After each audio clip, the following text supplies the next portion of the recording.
Welcome back to the Social Selling Podcast, and I am gonna talk about probably the one thing not many people like to talk about, and that's the DMs, the LinkedIn DMs. And for those who don't know, DM, direct messages. LinkedIn messages is what we're talking about today. And how can you send good ones? Because let's be honest, most LinkedIn inboxes are full up of horrendous messages. Whether you're a decision maker, whether you're a LinkedIn user of any capacity, chances are you've received at least one sales pitch. And for a lot of you, probably lots of sales pitches every single day.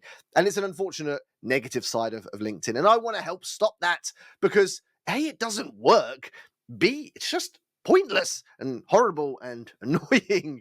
So why are people doing it? Well, there's a very simple reason for it. It's because that's what they're told to do. It's because they think if they just pitch enough people, they'll get some conversions. But it's a waste of time. And honestly, the secrets I'm going to share today, because I'm going to share my 5 biggest tips to send better DMs on LinkedIn.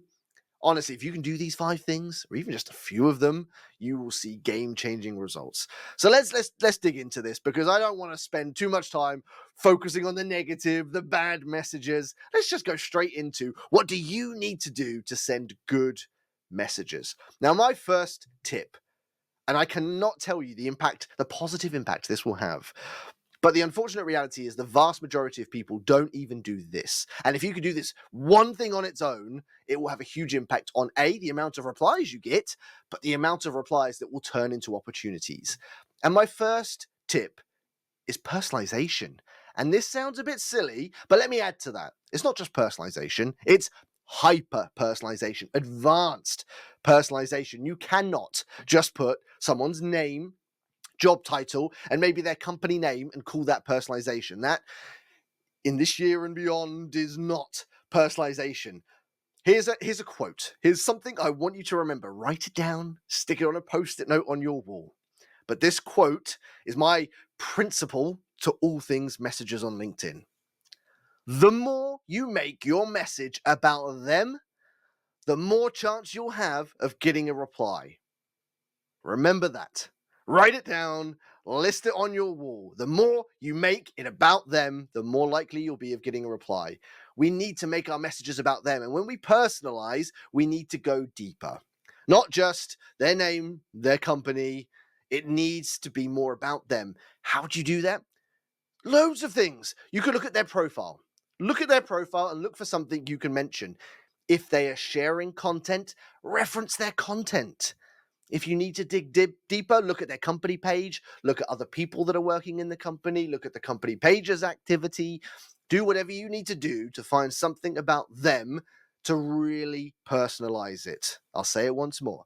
The more you make your message about them, the bigger the chance there'll be of them actually replying to you. Most messages aren't personalized. I study my messages every single month.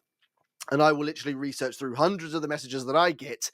And every single month, at least 80% of my messages are not personalized.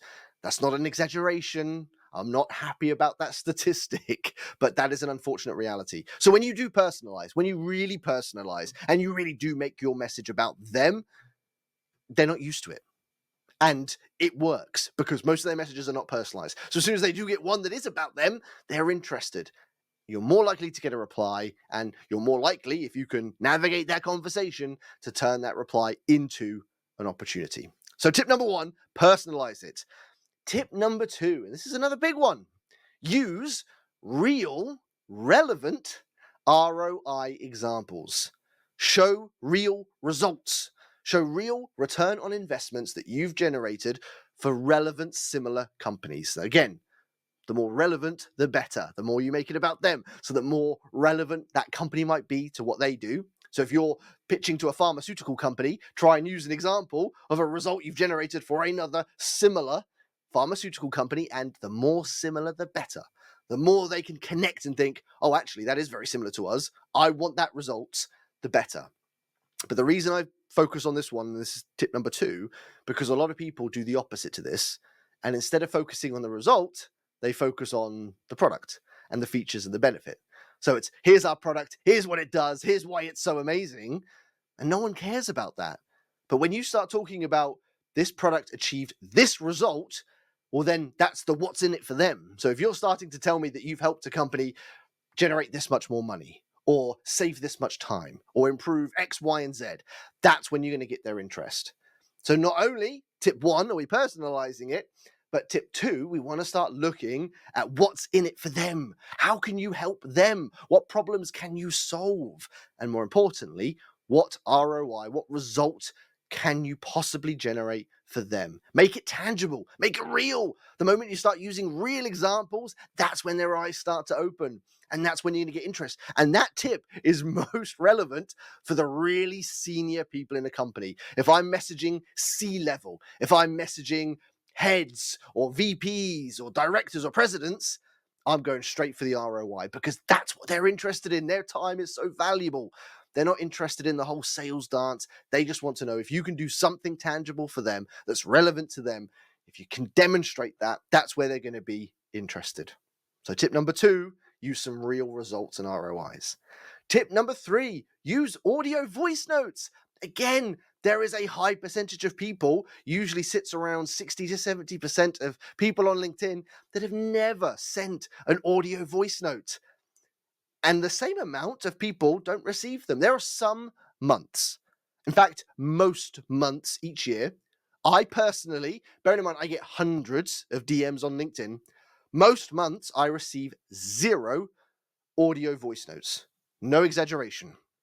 This month is an example. Last month is an example. I can't remember the last time I received an audio voice note. I actually just had one come up in WhatsApp from a customer of mine, but not on LinkedIn. Because not many people are using them, they're still new. They still have a novelty factor and people love them. They're engaging. Not only are they engaging, they can become more efficient to send, and you take your words and you add voice and tone. You can smile. They can hear your enthusiasm. These all add layers of value to the message. Audio voice notes are an absolute game changer and definitely should be part of your DM strategy. Now that ties in nicely to tip number 4, which is using video messages, because you've got a written DM which they can read your words. You have an audio voice note DM where they can hear your voice. You send a video DM on LinkedIn and they have all of that, plus they can see you, they can see your eye contact, your body language, they can see you smile, they can see your energy, your enthusiasm. All these things transfer through the camera, and it's as close to face and in person as you can get. So sending video messages takes it to a whole new level.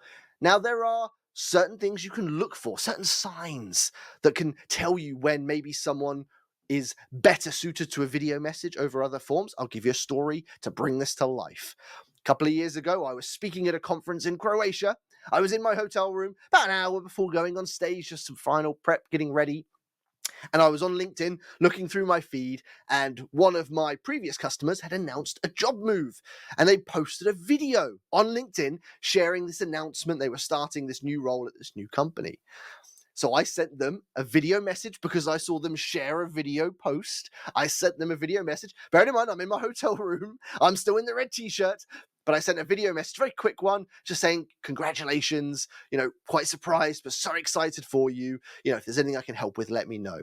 They responded within 5 minutes, very chuffed that I'd messaged them saying thank you, but they said they were going to have a bigger team, bigger budget, and they really wanted to work with me. So we set up a call, and by the end of the week, I had a new customer just from A, spotting the opportunity, but B, sending a message that I knew would cut through the noise from the tons of written messages they would receive, as well as the written engagement they got on the post. So if you see someone sharing video content or interacting, liking and commenting on video content, to me, that's a pretty good flag for maybe this person is more likely to respond to a video message. So sending video messages is very effective. So we've got personalization. We've got using real ROI and results. We've got audio messages. We've got video messages. My final tip, and this is another big one. This has generated me so much business throughout my entire sales and social selling career. Send messages outside of working office hours. Now, it's a controversial one. Some people are really against this, but I can promise you from experience, that there are a lot of people, especially senior decision makers, that are busy between 9 and 5. They are back to back in meetings, juggling, putting out fires, and often very difficult to get hold of. But if you start to try messaging, let's say between the hours I tend to try are between 6 and 8 a.m. in the morning, and usually between 5 and 8 p.m. in the evening, you'd be surprised just how many people are more likely to respond during those times. In fact, again, the more senior people, so the C level, the VPs, the directors, the owners, they are more likely, in my experience, likely to respond outside of core office working hours. And take it a step further, weekend replies are at an all-time high. Decision makers that are responding on a Saturday and a Sunday is higher than it's ever been. So I would highly recommend testing those hours out. Now, I do not want to be stood here encouraging people to work over the hours they're contracted to. What I would encourage all the sales leaders to do is think about your teams and bringing some flexibility into their working hours if you haven't already given them that. And maybe it might mean, do you know what? Why don't you try working on Saturday and take Friday off? And let's test it out for a week, 2 weeks, and let's see if you're able to, generate a response that maybe is better than working on a Friday. Test it out, and if you're a salesperson and you don't have that flexibility yet, ask your manager, do you know what? I would like to try working a couple of, if I finish early on Friday and do 2, 3, 4 hours on Saturday, I just want to send some messages, maybe try and set up some calls. There might be some customers that I think I might be able to get hold of. I have a better chance of doing that at a Saturday or a Sunday than I might do in the week. And test it. There should be minimal risk and harm in testing it. If it doesn't work, at least you know. But it might be worth trying. There are lots of people that are working or at least active on LinkedIn at the weekends and less likely to be in meetings or juggling other jobs that might, distract them from responding to your messages. So 5 big tips that a lot of people aren't doing on LinkedIn, but I know from experience can be the key to getting better results with your DMs. So again, personalize it. The more you make it about them, the better. Try and use some real ROI, some real results. Try audio messages, try video messages, and test out of office hours as well. Those 5 little tricks should be able to help you and your teams unlock even more replies and hopefully even more opportunities that are hidden within the LinkedIn DMs, and definitely a lot better than the spammy, non-personalized messages that unfortunately the majority of people are still sending on LinkedIn. Let's break that trend and let's start sending better messages. Hashtag send better LinkedIn DMs. Hopefully you've enjoyed this episode, and I hope it helps you and your teams start to send better DMs and unlock more opportunities through them. I look forward to hopefully seeing you on the next episode very soon. Take care, everyone.